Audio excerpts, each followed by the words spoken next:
আসসালামু আলাইকুম। সংবাদে আপনাদের সবাইকে স্বাগতম জানাচ্ছি আমি নুসরাত। শুরুতেই সংবাদ শিরোনাম। বাংলাদেশের সর্বশেষ গুরুত্বপূর্ণ আপডেট সংবাদে আপনাকে স্বাগত। শুরুতেই সংবাদ শিরোনাম, পরে বিস্তারিত। প্রথমেই জানাবো আমাদের হাতে থাকা সর্বশেষ গুরুত্বপূর্ণ সবথেকে তাজা আপডেট সংবাদ। নিজের জমিতে মিলল কৃষকের রক্তাক্ত মরদেহ। চট্টগ্রামের মিরসরায় নিজের ফসলি জমি থেকে চৌধুরী মিয়া নামের এক কৃষকের রক্তাক্ত মরদেহ উদ্ধার করেছে পুলিশ। আজ উপজেলার দুর্গাপুর ইউনিয়নের ঠাকুরদিঘি বাজারের উত্তর পাশে একটি ইটভাটা সংলগ্ন ফসলি জমি থেকে মরদেহটি উদ্ধার করা হয়।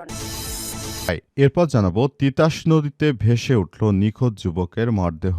ব্রাহ্মণবাড়িয়ার বাঞ্ছারাম উপজেলায় তিতাস নদী থেকে মোহাম্মদ আলী নামের এক যুবকের মরদেহ উদ্ধার করেছে পুলিশ। এই ঘটনায় বিকেলে উপজেলার থানা ঘাট সংলগ্ন তিতাস নদী থেকে মরদেহটি উদ্ধার করা হয়। নিহতের নাম মোহাম্মদ আলী। ২৮ উপজেলার সলিমাবাদ ইউনিয়নের হোসেনপুর গ্রামের নজরুল মিয়ার ছেলে। এদিকে চট্টগ্রামে যুবদল নেতাকে গুলি করে হত্যা। চট্টগ্রামের আউজানে আব্দুল মজিব ৫৭ নামের যুবদলের এক নেতাকে গুলি করে হত্যা করা হয়েছে আজ ৬টার দিকে উপজেলার পূর্ব গুজরা ইউনিয়নের অলিমিয়া হাট বাজারে ইউনিয়ন পরিষদের পাশেই এই ঘটনা ঘটে।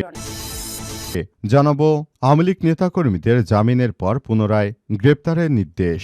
রাজশাহী রেঞ্জ ডিআইজির কার্যালয় থেকে রেঞ্জাধীন ৮ জেলার পুলিশ সুপারের প্রতি বিশেষ নির্দেশনায় আওয়ামী লীগ নেতাকর্মীদের জামিনের পর পুনরায় গ্রেপ্তারের নির্দেশ দেওয়া হয়েছে। আজ রাজশাহী রেঞ্জ ডিআইজি মোহাম্মদ শাহজাহান স্বাক্ষরিত এক চিঠিতে এই সিদ্ধান্তের কথা জানানো হয়েছে।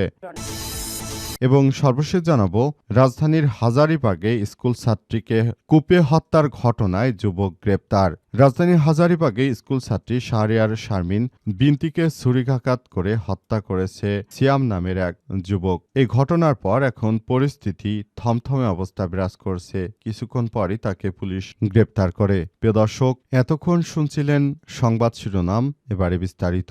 তবে তার আগে বন্ধুরা অনুরোধ থাকবে এই সংবাদটিতে একটি লাইক দিন। এই চ্যানেলে আপনি নতুন হয়ে থাকলে আমাদের সংবাদটি দেখতে দেখতে চ্যানেলটি সাবস্ক্রাইব করে রাখুন। কমেন্ট করে বন্ধুরা আপনার মূল্যবান মতামত জানিয়ে দিন আপনি বিশ্বের কোন দেশ থেকে বা বাংলাদেশের কোন স্থান থেকে আমাদের সংবাদটি দেখছেন এবং শুনছেন। আর বন্ধুরা সংবাদটি আপনার সোশ্যাল মিডিয়া ফেসবুকে শেয়ার করে বন্ধুদেরও দেখার সুযোগ করে দিন।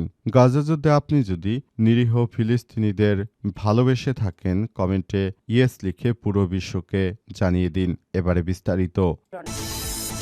নিজের জমিতে মিলল কৃষকের রক্তাক্ত মরদেহ। চট্টগ্রামের মিরসরায় নিজের ফসলি জমি থেকে চৌধুরী মিয়া নামের এক কৃষকের রক্তাক্ত মরদেহ উদ্ধার করেছে পুলিশ। আজ উপজেলার দুর্গাপুর ইউনিয়নের ঠাকুরদিঘি বাজারে উত্তর পাশে একটি ইটভাটা সংলগ্ন ফসলি জমি থেকে মরদেহ উদ্ধার করা হয়েছে। নিহত চৌধুরী মিয়া ৪০ দুর্গাপুর ইউনিয়নের ঠাকুরদিঘি এলাকার বাসিন্দা। জোরারগঞ্জ থানার ওসি কাজী নাজমুল হক বলেছেন, ঠাকুরদিঘি এলাকায় কৃষি জমি থেকে এক কৃষকের মরদেহ উদ্ধার করা হয়েছে। মরদেহের সুরতহাল রিপোর্ট শেষে ময়নাতদন্তের জন্য চট্টগ্রাম মেডিকেল কলেজ হাসপাতালের মর্গে পাঠানো হয়েছে। এ বিষয়ে তদন্ত চলছে, বিস্তারিত পরে বলতে পারব। হঠাৎ করে সারা দেশ জুড়ে এই ধরনের হত্যা, রাহাজানি ও সন্ত্রাসী কর্মকাণ্ড অনেক গুণ বেড়ে গিয়েছে। দেশের মানুষ যে নিরাপত্তার আশা নিয়ে একটি রাজনৈতিক সরকারের কথা ভেবেছিল সেটি আসলে বাস্তবে হচ্ছে না। কারণ সারা দেশ জুড়ে সহিংসতা এতটাই বেড়ে গেছে যে সারা দেশেই অসংখ্য জায়গায় মানুষের রক্তাক্ত মরদেহ পাওয়া যাচ্ছে। এটি বাংলাদেশের জন্য অশনি সংকেত এবং বাংলাদেশ দুর্নীতিতে আরো কয়েক ধাপ এগিয়ে যাবে। এই বিষয়টি আসলে ভবিষ্যতে দেখা যাবে। বাংলাদেশকে আরো বেশি দুর্নীতিতে এগিয়ে যেতে দেখা যাবে, এমন বিষয় এখন ধীরে ধীরে পরিলক্ষিত হচ্ছে। বাংলাদেশে প্রায় প্রতিদিনই অসংখ্য মানুষকে এভাবে হত্যাকাণ্ডের শিকার হতে হচ্ছে। এই হত্যাকাণ্ড আসলে প্রতিনিয়ত যেভাবে ঘটছে সেই ঘটার বিষয়গুলো সামনে আসতে সবাই চমকে উঠছে। কারণ এই ধরনের হত্যাকাণ্ড অতীতে খুব কমই ঘটেছে। আবার নতুন এই সরকার আসার সঙ্গে সঙ্গে সারা দেশ জুড়ে এই হত্যাকাণ্ডের ঘটনাগুলো এতটাই বৃদ্ধি পাচ্ছে যে সবাই এখন অনেক বেশি আতঙ্কিত। তিতাস নদীতে ভেসে উঠল নিখোঁজ যুবকের মরদেহ। ব্রাহ্মণবাড়িয়ার বাঞ্ছারামপুর উপজেলায় তিতাস নদী থেকে মোহাম্মদ আলী নামের এক যুবকের মরদেহ উদ্ধার করেছে পুলিশ। আজ পুলিশের সদস্যরা উক্ত মরদেহটি উদ্ধার করেছে। পুলিশ সূত্র থেকে জানা গেছে, বিকেলে নদীতে একটি মরদেহ ভাসতে দেখে তারা 999 নম্বরে ফোন করে পুলিশকে খবর দেয়। বাঞ্ছারামপুর মডেল থানার ওসি মোহাম্মদ ইয়াসিন মিয়া নিজেই ট্রলা নিয়ে ঘটনাস্থলে গিয়ে মরদেহ উদ্ধার করে। পরে পরিবারের সদস্যরা ঘটনাস্থলে এসে কাপড় চোপড় দেখে মরদেহ শনাক্ত করে। পরিবার জানিয়েছে, মোহাম্মদ আলী গত 3 দিন ধরে নিখোঁজ ছিলেন। তাকে বিভিন্ন স্থানে খোঁজাখুঁজি করা হলেও থানায় কোনো সাধারণ ডায়েরি করা হয়নি। সারা দেশ জুড়ে বিএনপি ক্ষমতা আসার পর থেকেই যে রাহাজানি সন্ত্রাসী কর্মকাণ্ড শুরু হয়েছে, এই কর্মকাণ্ড নিয়েই সারা দেশের মানুষ অনেক বেশি আতঙ্কিত হয়ে পড়েছে।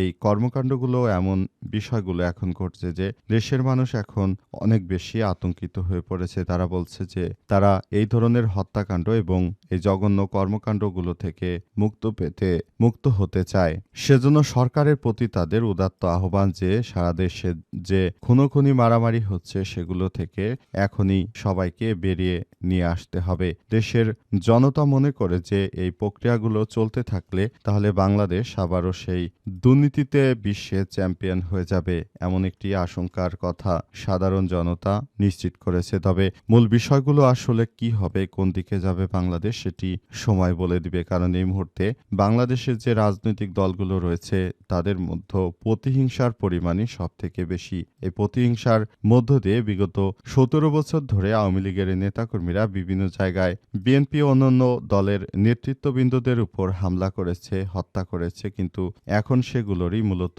প্রতিশোধ নিচ্ছে বিএনপি বা জামাত ইসলামের নেতৃত্ববৃন্দরা। তবে আওয়ামী লীগের নেতাকর্মীরা বেশিরভাগ জায়গায় এই হামলার শিকার হচ্ছে। তাদের মূল টার্গেট ছিল বিএনপি ক্ষমতায় আসলে হয়তো আওয়ামী লীগকে পুনর্বাসন করা হবে, কিন্তু প্রকৃতপক্ষে আওয়ামী লীগকে পুনর্বাসন করা হচ্ছে না। এখন বিভিন্ন জায়গায় বরঞ্চ আওয়ামী লীগের নেতৃত্ববৃন্দরা বেশি হামলার শিকার হচ্ছে।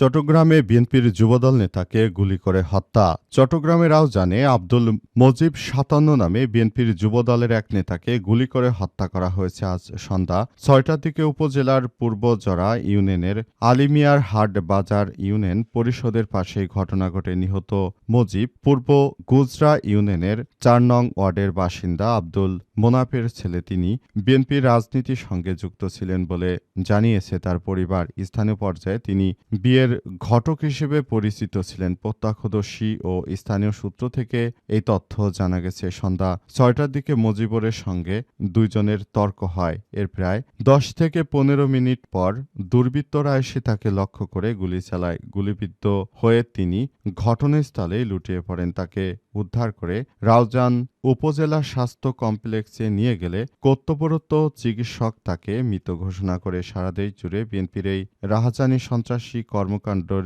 বিরুদ্ধে আওয়ামী লীগ সক্রিয় হচ্ছে। তাই তারা বিএনপির নেতৃত্ববৃন্দদের যেখানে পাচ্ছে সেখানেই তাদের উপর হামলা চালানো হচ্ছে এবং তাদেরকে মেরে ফেলা হচ্ছে। এর আগে বিএনপির কার্যালয়ও গুড়িয়ে দিয়েছে আওয়ামী লীগের নেতৃত্ববৃন্দরা। এই ঘটনার পর বিএনপিও নতুন করে তাদের প্রতিশোধ নেওয়ার চেষ্টা করছে। নতুন করে তাদের এই কার্যালয়গুলোকে গুড়িয়ে দেওয়ার পরই এমন কার্যক্রম শুরু হয়েছে। আওয়ামী লীগের নেতাকর্মীদের জামিনের পর পুনরায় গ্রেপ্তারের নির্দেশ। রাজশাহী রেঞ্জ ডিআইজির কার্যালয় থেকে রেঞ্জাধীন 8 জেলার পুলিশ সুপারদের প্রতি বিশেষ নির্দেশনা দিয়েছে। আওয়ামী লীগ নেতাকর্মীদের জামিনের পর পুনরায় গ্রেপ্তারের নির্দেশনা দেওয়া হয়েছে। আজ রাজশাহী রেঞ্জ ডিআইজির মোহাম্মদ শাহজাহানের স্বাক্ষরিত এক চিঠিতে সিদ্ধান্তের কথা জানানো হয়। নির্দেশনাটিতে বলা হয়েছে, আওয়ামী লীগ সহ সংশ্লিষ্ট সংগঠনের যারা নেতাকর্মী রয়েছেন তাদেরকে যেন দ্রুততম সময়ের মধ্যে আটক করা হয় সে বিষয়ে নির্দেশনা জারি করা হয়েছে।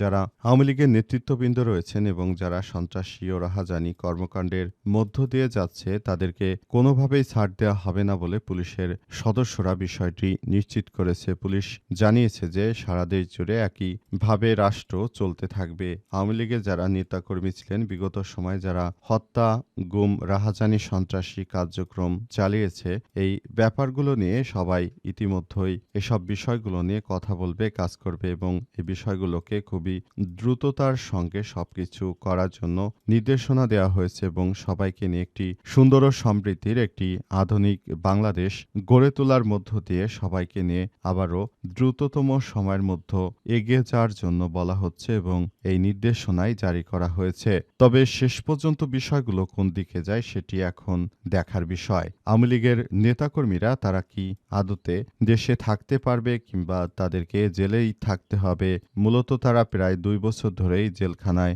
বন্দী রয়েছে। বিভিন্ন জায়গাগুলো থেকে দেখা গেছে এসব বিষয়। নতুন করে যদি আবার এই ধরনের কর্মকাণ্ড শুরু হয় তাহলে আওয়ামী লীগের নেতৃত্ববৃন্দরা আসলে যাবে কোথায়?